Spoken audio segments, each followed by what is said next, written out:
In February of 1985, Darrell Griffith stepped onto the slam dunk contest floor beside Michael Jordan, Dominique Wilkins, Julius Erving, and Clyde Drexler. Griffith was not there as a novelty.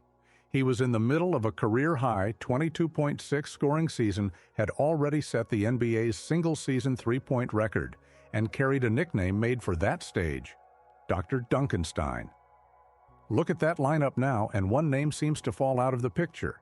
The contest survives in basketball memory as an early chapter in the rivalry between Jordan and Wilkins. Griffith, one of the most explosive guards of the same era, became a footnote in a scene he actually shared with them. That is the mystery at the center of his career. How does a national champion, Rookie of the Year, record-setting shooter, and one of the young Jazz's most recognizable players become almost invisible? How does the man remain recognizable on a smoking Nike poster while the player inside the costume fades behind the legends who came next? The easy answer is that Griffith got hurt, but injuries end careers all the time without erasing the player who came before them. Something else happened while Griffith was gone, and its effect on his place in basketball memory lasted much longer than the fracture itself. To understand how much was lost, the story has to return to Louisville, Kentucky, where Griffith was famous before the NBA knew what to call him and where he made the first decision that defined his career. Everything about Darrell Griffith starts and ends in one place: Louisville, Kentucky. He was born there on June 16, 1958, and that city would shape the entire arc of his life. This is a man who, even after fame carried him hundreds of miles west, never really left home in his heart. Keep that in mind, because how this story closes is rooted right here, in the same streets where it began. As a young man, he starred at Louisville Male High School, and he wasn't just good. He was the kind of talent that comes around once in a generation for a city. In 1975, he led his high school to a state championship, and by then, the whole state already knew his name. College recruiters from all over the country came calling, chasing a kid who could do things on a basketball court that simply didn't look natural. The story from that era is that Griffith could have skipped college and signed with the American Basketball Association's Kentucky Colonels. The surviving accounts do not establish every detail firmly enough to present the offer as settled fact. What they do establish is the level of attention around him. Before Griffith had played a college game, people were already discussing whether the Louisville teenager belonged in professional basketball. What kind of young man turns that down? What kind of kid says no to a paycheck so he can stay home and chase something bigger? Darrell Griffith did exactly that. He chose to play for his hometown school, the University of Louisville, much to the joy of local fans who'd watched him grow up. And that single decision would end with his number hanging in the rafters and a championship that had never happened before in the entire history of the school. Some players are remembered for their numbers. Darrell Griffith got remembered for a name: Dr. Dunkinstein. Say it out loud and you can almost feel the showmanship in it. It's theatrical, it's funky, it's a little bit dangerous. And in a way that's rare in sports, the nickname grew so big it threatened to outlive the very fame of the man who earned it. He carried other names too. The basketball record books list him as Griff and also as the Mad Bomber, a nod to the long-distance shooting that would come to define the second act of his game. But it was Dr. Dunkenstein that stuck to the culture like glue. Where did that name come from? A popular account says his older brother Michael created it, drawing inspiration from Parliament Funkadelic and the character Dr. Funkenstein. The story fits the funk era, the swagger, and the cultural energy surrounding basketball in those years. Its precise origin is difficult to verify, so it is best understood as the version that endured among fans, rather than as a documented moment with one unquestioned source. What isn't in question is why the name meant anything in the first place. The showmanship was real. Griffith played above the rim with a flair that felt almost like performance art, explosive and aerial and impossible to ignore. The nickname didn't make him a legend. His game did. The name was just the label fans slapped on something they'd never quite seen before. But the legend only mattered because of what came next. Because in 1980, Darrell Griffith was about to give the city of Louisville something it had waited its entire existence to see. Every great program has a first, a moment that splits its history into before and after. For the University of Louisville, that moment came in 1980, and the man at the center of it was Darrell Griffith. He delivered the school its first NCAA men's basketball championship. Before 1980, Cardinals fans had never watched their team stand at the top of college basketball. Then the hometown guard who had chosen Louisville over an early professional path carried the program into a championship game and gave the city the ending it had spent decades waiting to see. The title game itself was a battle. Louisville beat UCLA 59-54, and Griffith poured in 23 points in that championship clincher. Understand what that means. UCLA wasn't just any opponent. That was a blue blood program, the most storied name in the history of the college game. And Griffith outshined them on the biggest stage there was. For his performance throughout that run, he was named Most Outstanding Player of the Final Four. That award was not built on one good night. In the Midwest Regional Final against second-ranked Louisiana State, foul trouble limited Griffith to only 18 minutes. He still scored 17 points, led Louisville, and supplied two of the dunks that broke open an 86-66 victory. The Cardinals proved they could survive when their star could not stay on the floor. 6 days later, the demand was completely different. Iowa reached the national semifinal with an inspired tournament run, and Louisville needed Griffith to control the game. He scored 34 points, his largest total of the Final Four, and carried the Cardinals into the championship game. Against UCLA, he followed with 23 and made the basket that put Louisville ahead for good. Across 3 rounds, he had been the limited star, the overwhelming scorer, and finally the senior who closed the title. The championship did not rest on one version of Darrell Griffith. The honors kept stacking up. He was named First-Team All-American by the Associated Press. And he was given the Wooden Award, recognizing him as the best college basketball player in the entire nation. That's about as high as the college game goes. Best in the country, champion of the country, all in one season. By the time he walked off that campus, his name sat at the very top of the Louisville record book. And the only question left was whether a professional team would be willing to gamble its entire future on him. The championship was the emotional summit, but it did not create Griffith's Louisville reputation by itself. It completed 4 years of production under the particular pressure carried by a hometown star. Every road game, every tournament possession, and every disappointing night came back to the same city. Griffith never had the distance that allows a college player to become anonymous between games. He finished as Louisville's all-time leading scorer with 2,333 points. 825 came during his senior season, then a school record. Those totals explain why the title run felt earned rather than miraculous. The championship version of Griffith was not a player who suddenly became great in March. It was the most complete version of someone Louisville had watched carry expectations for 4 seasons. After the 1980 season, the university retired number 35. The honor linked the record book to the memory of that first championship and guaranteed that future Louisville players would see Griffith's place in the program every time they looked toward the rafters. Years later, the same number would rise in Utah, giving him permanent recognition at both ends of his basketball journey. He also completed his degree on time, a quieter fact beside the Wooden Award and the championship, but an important one for understanding the choice he had made. Griffith had reportedly declined an early professional route to attend Louisville. 4 years later, he left with the title, the scoring record, a degree, and a retired number. Staying home had not delayed his career. It had given the career its spine. The Louisville legend was secure. The professional question was whether Griffith could matter just as quickly to a franchise still trying to establish itself in a new city. In the 1980 NBA draft, the Utah Jazz selected him with the second overall pick. Only one player in the class went before him. For a team beginning its second season in Salt Lake City, Griffith represented a major investment in what came next. Utah was unsettled, but it was not starless.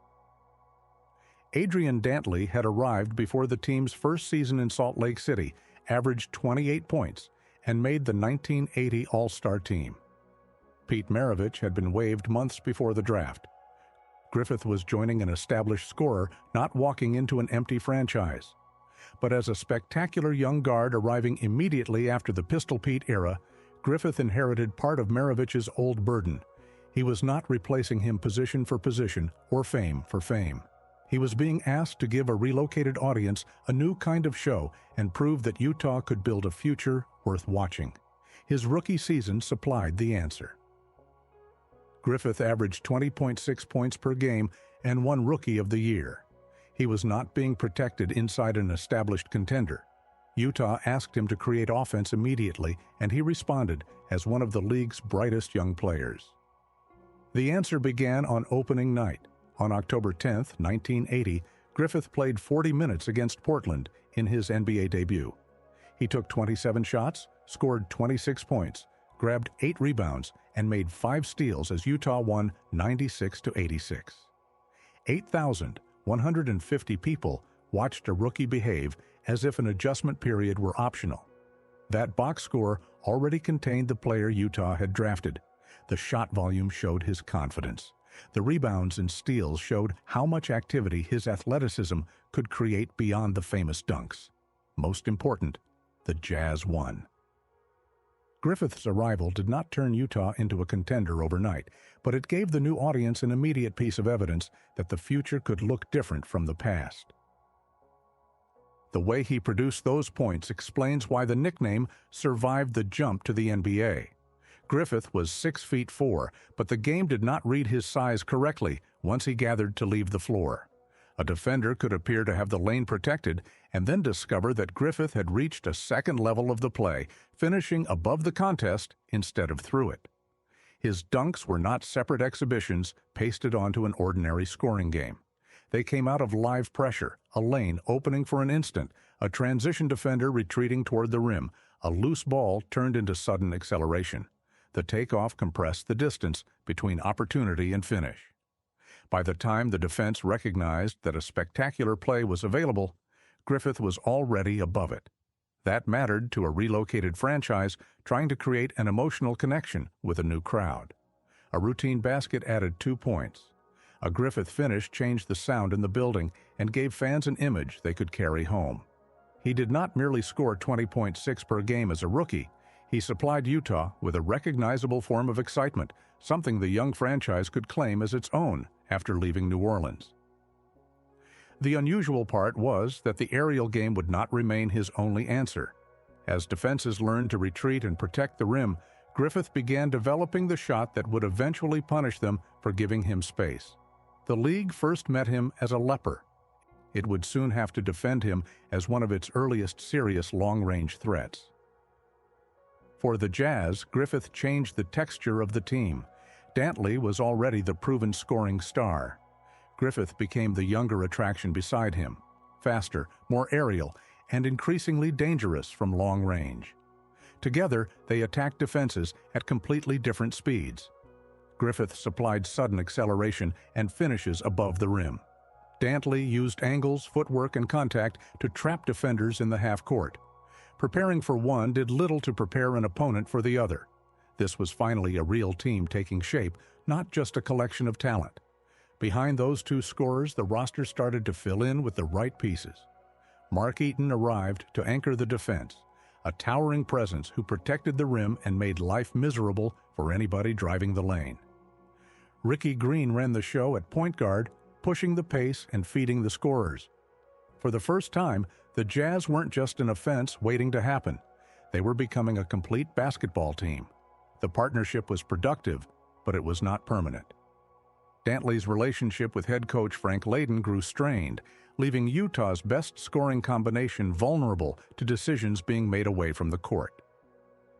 This was not Griffith's feud, but its outcome would remove the teammate most closely associated with his rise. In 1983 to 84, that group delivered the first playoff berth and first division title in franchise history. Dantley remained the leading scorer. Griffith supplied more than 20 points a night. Eaton protected the rim, and Green directed the offense.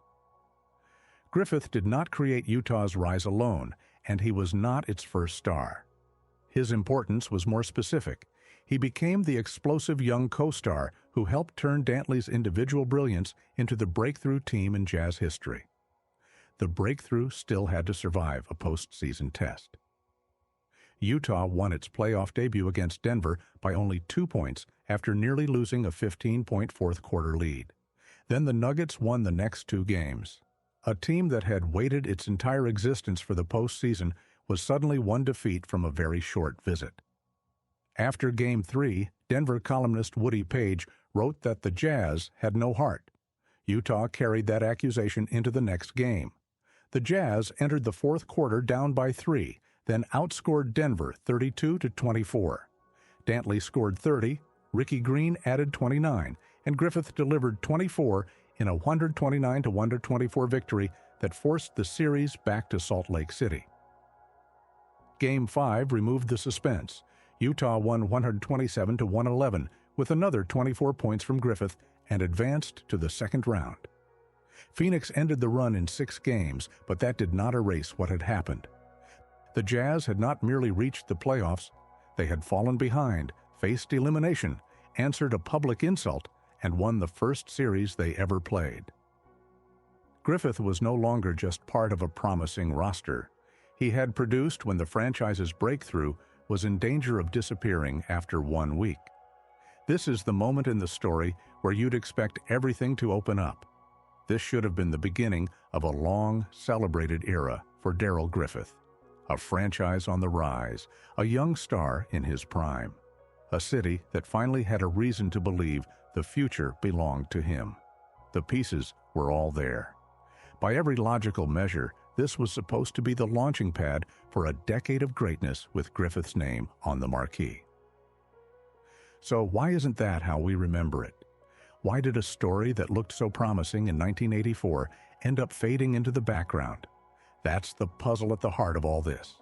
Because that very same season, while the franchise was celebrating its first breakthrough, Griffith was quietly transforming himself into a completely different kind of weapon, one that would put his name in the record book from a distance nobody expected him to master. Griffith was no longer just a dunker. In 1983-84, he led the NBA in three-point shooting at 36.1% and set a league record with 91 made threes. The three-point line was still new enough that many possessions treated it as scenery rather than destination. Teams used the shot sparingly, often late in the clock or when the score demanded it. Griffith treated the space behind the line as part of his normal attack. 91 makes sounds modest beside modern totals, but in 1984, it was more than any NBA player had produced in a season. Defenders had a problem. Back away to protect the rim, and Griffith could shoot. Step closer to challenge the jumper, and Dr. Dunkenstein had a runway. Each weapon created space for the other. That is the context behind the Mad Bomber. Long before offenses were designed around the three-point line, Utah had a high-flying guard forcing defenders to choose between the rim and a shot much of the league still treated as a last resort. Even Utah's broadcasters started to take notice. The team's beloved play-by-play voice, Hot Rod Hundley, gave him yet another nickname, calling him the Golden Griff. So now you had a player who could throw it down with the best of them and bury it from the outside, all wrapped up in a personality that broadcasters loved to talk about. He was becoming the complete package. The 1984-85 season brought every part of his game together. Griffith averaged a career-high 22.6 points, broke his own record with 92 made threes, and passed Joey Hassett to become the NBA's career leader from beyond the arc. The crown was temporary, but for that moment, Griffith stood at the front of a new part of the sport. The speed of what followed helps explain why that achievement became difficult to remember. Only 3 seasons later, Danny Ainge made 148 threes for Boston, becoming the first NBA player to cross 100 in a season and smashing Griffith's mark by 56. The record book did not move forward in small steps. Once teams began treating the line as a real weapon, the totals leaped into a different category. Griffith's record therefore became a victim of its own idea. He had proved that a high-volume outside attack could work while much of the league was still experimenting with the shot. When the rest of the NBA caught up, later shooters produced larger numbers inside offenses that gave them more opportunities. The Pioneer was left with a total that looked ordinary after the strategy he anticipated became normal. Yet even at his peak, Griffith was never selected to an NBA All-Star team and never made All-NBA. That omission matters. Future generations use those labels as shorthand for greatness, and Griffith's resume never received either one. He was not a hidden all-around superstar on Jordan's level. Griffith was a scorer first, rather than the player organizing every possession. His case rests on something narrower, but still remarkable. For a few seasons, almost nobody combined his elevation, volume scoring, and willingness to use the new three-point line. Reports from the era regularly described Griffith as one of basketball's highest leapers. The measurements were never standardized, so no honest comparison can prove that he jumped higher than Michael Jordan. But nobody watching Griffith needed a tape measure to understand why he belonged beside Jordan on a dunk contest floor. Then came the stage built for his nickname. Griffith represented the Jazz in the 1984 and 1985 NBA Slam Dunk contests. The second field included Michael Jordan, Dominique Wilkins, Julius Erving, Clyde Drexler, Larry Nance, Orlando Woolridge, Terrence Stansbury, and Griffith. Wilkins won, Jordan finished second, and their names came to define how that night was remembered. That photograph now contains the entire problem. Griffith stood beside the sport's most celebrated aerial stars with a record-setting outside shot of his own, yet history preserved him mainly as the extra name in their lineup. That same year, at the absolute peak of his powers, Nike created an image that would eventually become more famous than the player inside it. It was the Nike Dr. Dunkenstein poster. If you were around in that era, you might remember it hanging on a bedroom wall somewhere, taped up next to other heroes of the day. On that poster, Griffith stood decked out in doctor's gear, holding 2 half basketballs with smoke pouring out of them, a pair of Nike tube socks pulled up high, and the classic black and white Nike blazers laced on his feet. It was theatrical, it was funky, and it captured the spirit of his nickname in one frozen frame. Griffith later said the concept came entirely from Nike. In his words, "We did that poster in Seattle after I signed with Nike. They flew me to Seattle and said, 'Hey, we've got a theme for a poster we want to do.' And that was all them. I asked what they were going to do, and I seen all these basketballs with smoke coming out of them, which was dry ice. Dry ice turned an ordinary studio into Dr. Dunkenstein's laboratory. The poster transformed Griffith's game and nickname into a character larger than an ordinary NBA player. Nike did not need a box score. The costume, the split basketballs, and the smoke told the story in one frame. Here, the story turns on itself. The poster outlived the on-court memory of the player. As Griffith's highlights receded into archives, the image kept circulating among people who could not name a single statistic from his career. The picture survived. The man inside it slowly slipped from public memory. But while that smoking image spread across bedroom walls, Griffith's career turned inside a Louisville gym, far from NBA cameras. John Stockton entered the organization in the 1984 draft. Karl Malone followed in 1985. They were not villains in Griffith's story, and there was no public feud between them. The conflict was colder than that. A professional team cannot freeze its future while an injured star tries to recover. On October 3, 1985, Griffith injured his left foot during an off-season pickup game in Louisville. He was still an unsigned free agent negotiating with Utah. Doctors identified a stress fracture in the 5th metatarsal, and surgery placed a stainless steel screw in the bone. What first appeared to be a temporary interruption took away the entire season after his career-best year. The season Utah played without Griffith was not yet the finished Stockton and Malone story. Dantley still averaged 29.8 points and made the All-Star team. Malone, however, started 76 games as a rookie and produced 14.9 points with 8.9 rebounds. Stockton started 38 games of his own and averaged 7.4 assists. The old hierarchy remained visible, but the next one was beginning to appear inside it. The decisive roster break came before Griffith played another NBA game. Utah traded Dantley and 2 draft picks to Detroit for Kelly Tripucka and Kent Benson. The scoring partnership associated with the breakthrough years disappeared. A new wing scorer arrived, and Bobby Hansen became the starting shooting guard. Hansen started all 72 games he played during Griffith's return season. Griffith returned to a team that respected what he had built but no longer had an uncontested place waiting for him. He started only 10 of 76 games, although he still averaged 15 points. No single teammate pushed him aside in a dramatic confrontation. Time, injury, and a roster changing at several positions did the work without producing a cinematic villain. Years later, Griffith summarized the price in one quiet phrase: Dr. Dunkenstein was paying his toll. The nickname that had celebrated flight now described the bill for every landing.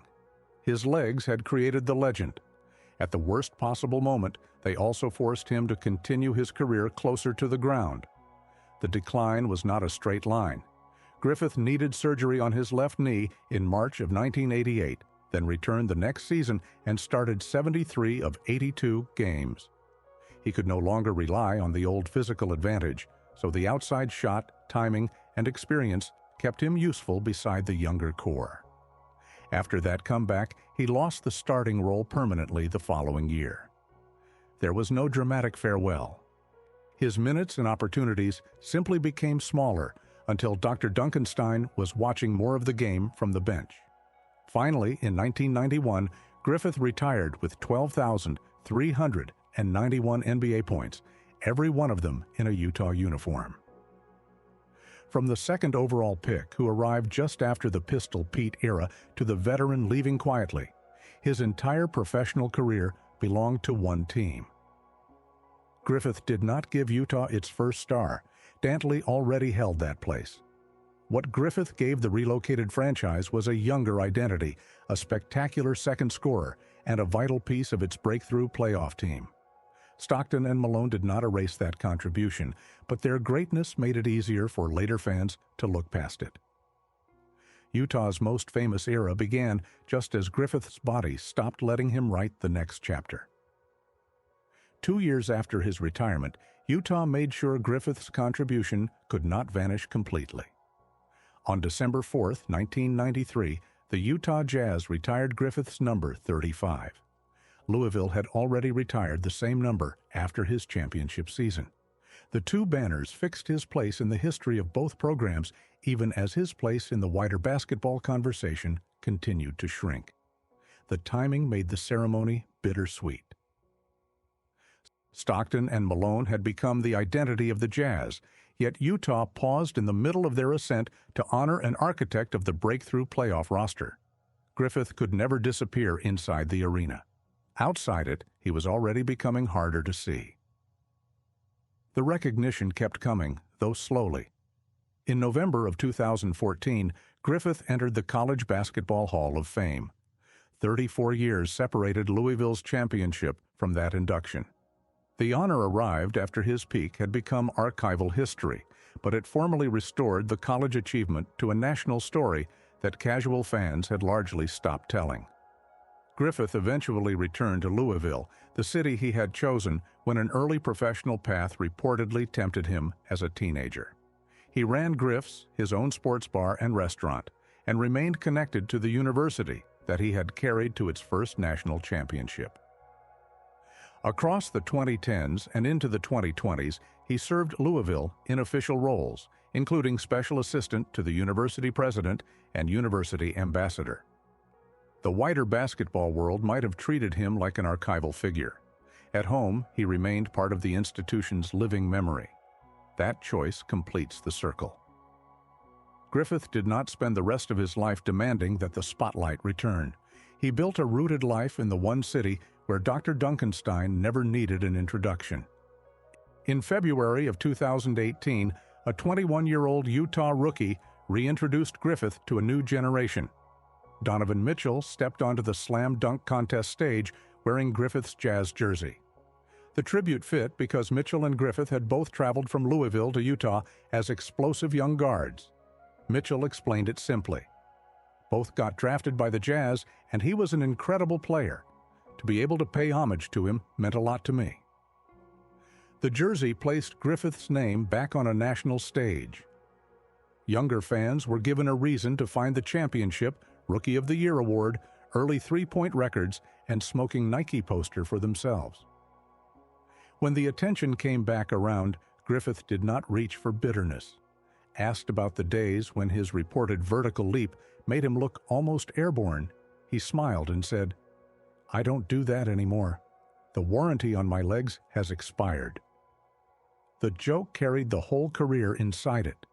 Griffith's legs created the moments that made him famous and helped lift Utah's breakthrough team. Then a stress fracture removed a year at his peak. Younger stars filled the space, and one of that team's architects moved toward the edge of the picture. That is why he was forgotten faster than he deserved. Griffith brought Louisville its first NCAA men's basketball championship, won Rookie of the Year for Utah, helped deliver the franchise's first division title, and set three-point records before the league understood how important that shot would become. His number is retired by both Louisville and the Jazz. In 1985, he stood in a dunk contest lineup with Jordan, Wilkins, Erving, and Drexler. History kept returning to their names and slowly let his fall away. Donovan Mitchell's tribute did not manufacture a lost legend. It simply pointed the camera back toward one who had been standing there all along. Dr. Dunkinstein eventually came back to earth. The championship, the records, the smoking poster, and the banners remained. Before Utah's most famous era, Griffith had already taught Salt Lake City to look up.